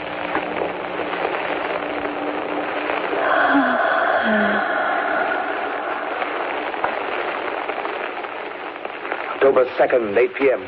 We're on the track. 12 boxes were delivered last week to an empty house at 347 Piccadilly. My dear friends, until the sun sets tonight, Dracula must retain whatever form he now has. We have this day to hunt out all his lairs and sterilize them. Then he will have no place where he can move and hide. But we have only until sunset. The house in Piccadilly was empty, like the one at Purfleet. The same sickening smell was in the air. On a table we found a clothes brush, a brush, and a comb, and a basin. The latter containing dirty water, which was reddened as if with blood. The boxes are back here. 8, 9, 10, 11. Only 11. There's a 12th box somewhere. Gentlemen, it is after 6. The sun is setting. We've no time to lose. He will return at any moment. Open the boxes. Quiet. Listen. Be ready. It is he! The window! You waste your bullets, gentlemen. You think you baffle me? You with your pale faces all in a row like sheep in a butcher's. You think you've left me without a place to rest. But I have more. And time is on my side. The one you love is mine already. I have known her. Already my mark is on her throat. Flesh of my flesh. Blood of my blood. She is with me always. Over land or sea.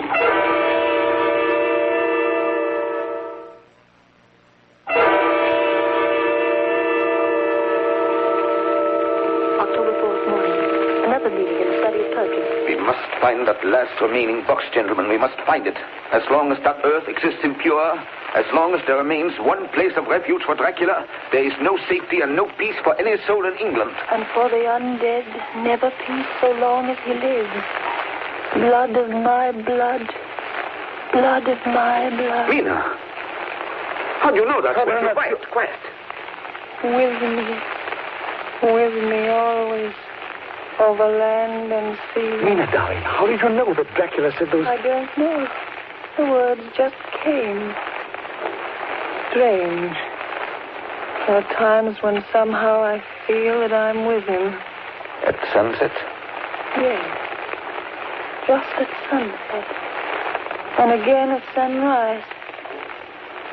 Dr. Van Helsing, if I could... If at that time you... Have you the courage? Courage for what? What do you mean? Dr. Van Helsing here will question me. I will question her, yes. In a state of hypnosis. The one you love is already mine, he said. She is with me always, over land or sea. Ah, Count Dracula. Perhaps she will betray you if she is really with you, this one we love. Who knows? If she is really with you over land or sea. Blood of my blood. Mina. Yes. Answer me, Mina. Are you with him? Yes, I am with him. Where are you? I do not know. It is all dark. What do you hear? The lapping of water. I can hear it on the outside. Then you are on a ship. Yes. What else do you hear? There is the creaking of an anchor chain. What are you doing? Still. Oh, so still. It is like death. It's like death. Here's a report from Matson Peabody, shipbrokers. Dated October 5th, according to Lloyd's list, the only sailing ship that left for the Black Sea yesterday was the Tsarina Katrina, bound for Varna. Some hours before she sailed, a man came alongside, all in black, driving a cart with a great box in it. This he lifted down single-handed and carried below. No one remembers having seen him after that, as heavy mist came up over Doolittle Dock until sailing time. The rest of London Harbor remained completely clear. Our plans are made. The average sailing time from London to the Black Sea is 3 weeks. We can travel overland to the same place in 3 days. We shall be there waiting for him when he arrives. October 15th, arrived Varna about 5 o'clock. Mina seems stronger. Every morning before sunrise and just before sunset, she speaks to Van Helsing in a trance. Are you with him, Mina? Tell me, are you with him? I am with him. What can you see? Nothing. All is dark. What can you hear? I can hear the waves lapping against the ship and the water rushing by. The wind is high. I can hear it in the shrouds when the bow throws back the foam. So, the Tsarina Katrina is still at sea, hastening on her way to Varna. The Count cannot cross running water, so he cannot leave the ship without being observed. What do you hear, Mina? Lapping waves, rushing water, darkness, darkness and wind. A whole week of waiting. Daily telegrams from Lloyd's. Not yet reported. Rushing water and creaking masts. Darkness, darkness and wind. October 24th. Telegram. Lloyd, London to Harker. Tsarina Katrina reported this morning from Dardanelles. Lloyd's, London to Harker, October 28th. Tsarina Katrina in heavy fog reported entering Galatz Harbor at 1 o'clock today. Galatz is 38 hours from here, and the first train for Galatz leaves at 6:30 tomorrow morning. My friends, we have lost.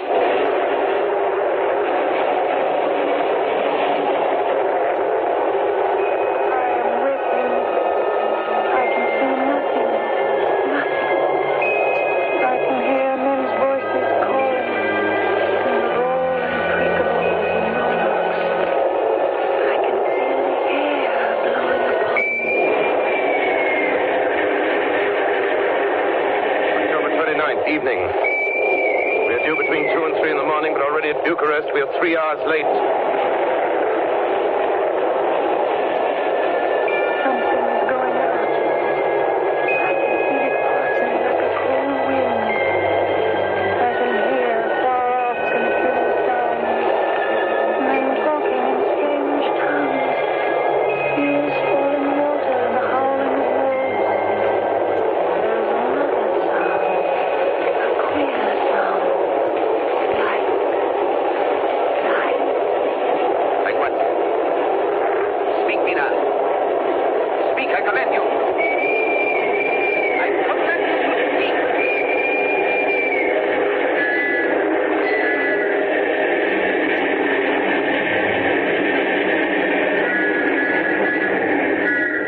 Arrived in Galatz. Saw Captain Tsarina Katrina. A man come aboard with an order an hour before sunup to receive a box for a party by the name of Dracula. Had his peppers, all right. Emmanuel Hiddlesheim, his name was. Mr. Hiddlesheim? Yes. You unloaded the box yesterday. I get the Kyloff by order. Kyloff. Mr. Kyloff? Hey, look. This morning they find him dead inside the churchyard of St. Peter. They find him dead with his throat torn open. October 30th evening, there are two ways in which Dracula can get back to his own place. By land or by water. We've examined the map and find the most likely river is the Sereth. You and I, Seward, will charter a steam launch and follow him up the river. Van Helsing and Mina will take the train to Veresti, and from there they will From there we shall go in the track where Harker went, from District over to Borgo. If you have not caught him before, we shall be awaiting Dracula there.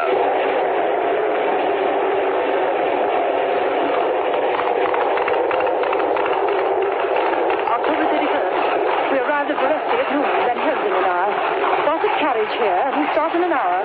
Our enemy is still on the river. October 31st. We can run a good speed up the river at night. There's plenty of water, and the banks are wide apart. November 1st, evening. No news all day. We hear that a big boat went up the river before us, going at more than usual speed.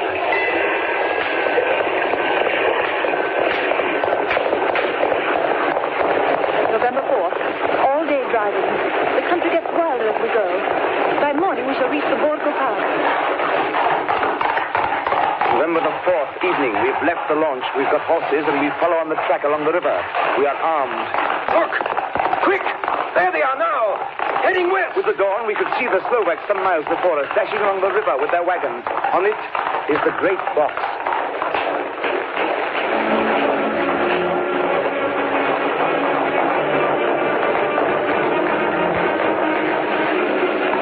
Late in the afternoon, we reached the Borgo Pass. Van Helsing! Look! Look! We could see a long way all around us. Far off, beyond the white waste of snow, was the river like a black ribbon curling. Between us and the river, not afar off, came a group of men, mounted Slovaks hurrying along. In the midst of them was a wagon which swept from side to side. On the wagon was a great box. Look! We see two horsemen following fast, coming up from the south. Now the horsemen are not more than a mile behind.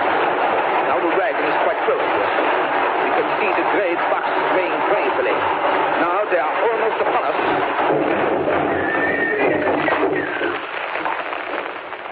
Now has happened a strange thing. The wagon smashed into a great rock bed in the snow, lost its front wheels, and turned over on its side, jammed against a stone. The horses tore loose from their traces and bolted, and the Slovaks scatter and vanish after them. Then silence. Silence like comes after ringing a bell. Look. His face. It is Dracula. Sprawled out stiff and twisted in the smear of his own holy earth. The box, in falling, has emptied the dirt onto the snow. His face is old-looking. The skin is like paper.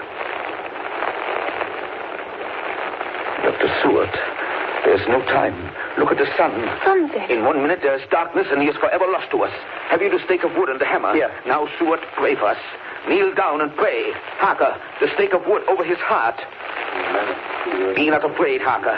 Do not look into his eyes. The hammer. Now, Harker, strike. Strike!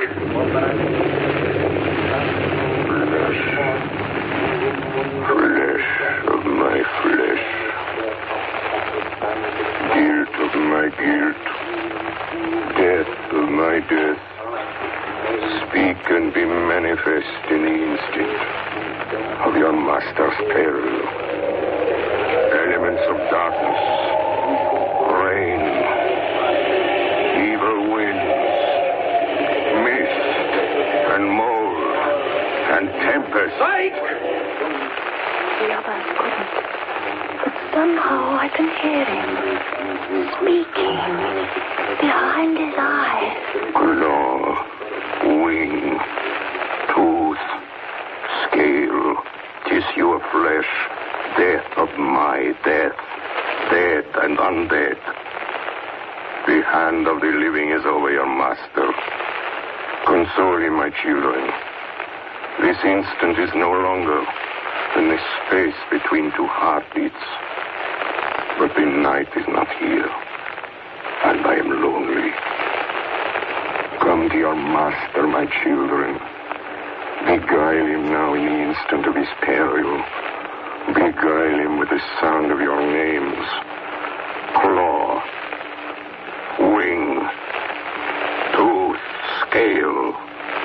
issue of flesh. Strike, Harker, strike! There is one very dear to me who has not answered. My love. Mina. There is less than a minute between me and the night. You must speak for me. You must speak with my heart. Give them to me! Jonathan, give them to me! They're stick of wood and a hammer! I shall never forget that moment. The look on poor Mina's face as she stood there, the angry scar standing out on her throat, her eyes like living coals in the last red of the sunset.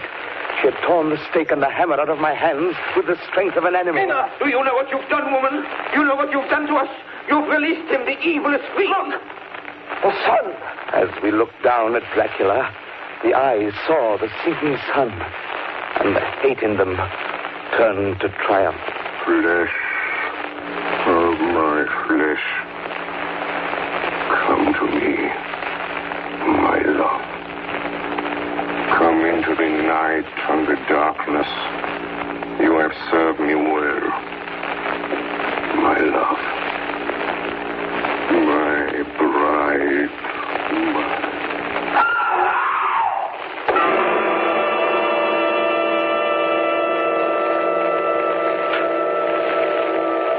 Ladies and gentlemen,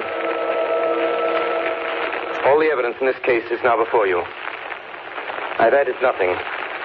And to the best of my knowledge, I've omitted nothing that might help to throw light on the extraordinary events of the year 1891, which culminated on that terrible evening in the Borgo Pass.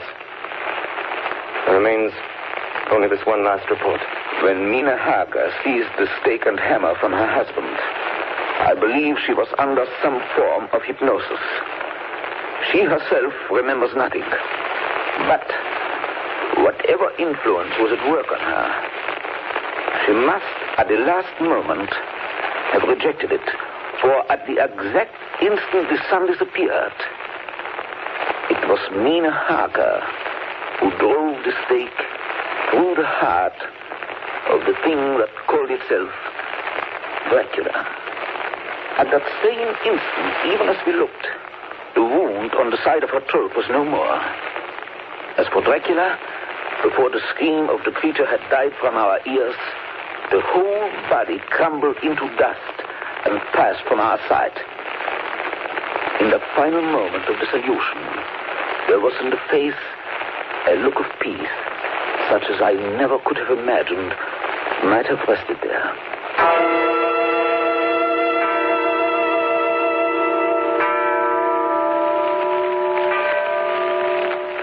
Tonight's production of Dracula by Orson Welles and the Mercury Theater was the first of 9 CBS broadcasts in which this brilliant group will bring to life a series of great narratives. In the cast tonight, Dr. Van Helsing was played by Martin Gable, Jonathan Harker by George Coulouris, Dr. Seward by Orson Welles, the Russian Captain by Ray Collins, the Mate by Carl Swenson, Mina Harker by Agnes Moorehead, Lucy Westenra by Elizabeth Farrer, and Count Dracula by Orson Welles. Bernard Herrmann composed the original music and conducted. Dan Seymour speaking.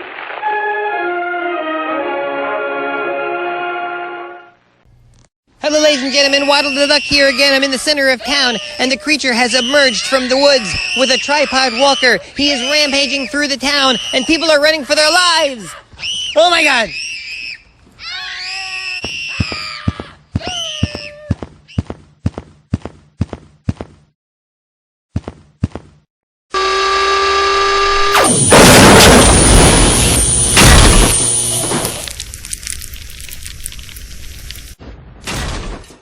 Ladies and gentlemen, this could be the ending of civilization as we know it! I'm for it! We're all gonna die! What are you doing? Get out of here! These things are coming this way! Everybody out! Everybody out! Everybody down!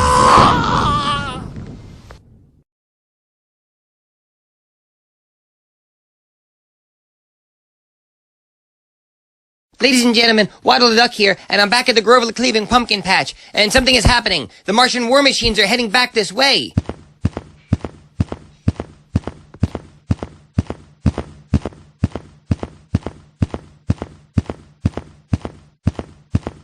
We think it's trying to get back to its UFO, but something is wrong. It's almost as if...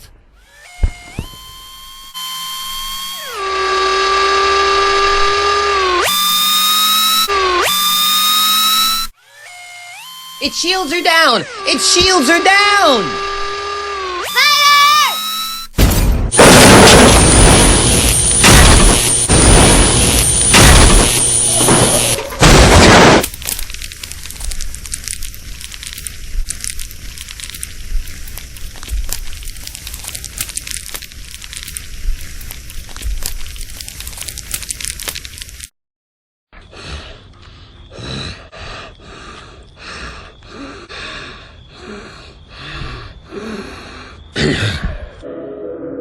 It was stark and silent, dead, slain by the putrefactive and diseased bacteria against which its system was unprepared. Slain, after all of our devices failed, by the humblest thing God, in his wisdom, put upon this earth. You heard it here, folks. It got a cold. This is Waddle the Duck, signing off of the Watch Waddle Emergency Broadcast System, surviving yet another Halloween disaster.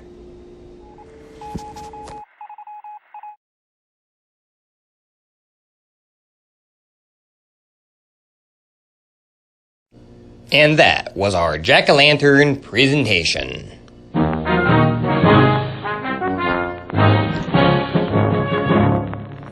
Channel Watchwaddle and its affiliates would like to thank Channel OTR Halloween Holidays for their participation in this year's festivities. Please subscribe to them for the best of vintage radio shows. And please tune into their channel tomorrow for the conclusion of the classic 1948 episode of Suspense, In a Lonely Place, starring Robert Montgomery. It's sure to leave you in... Suspense.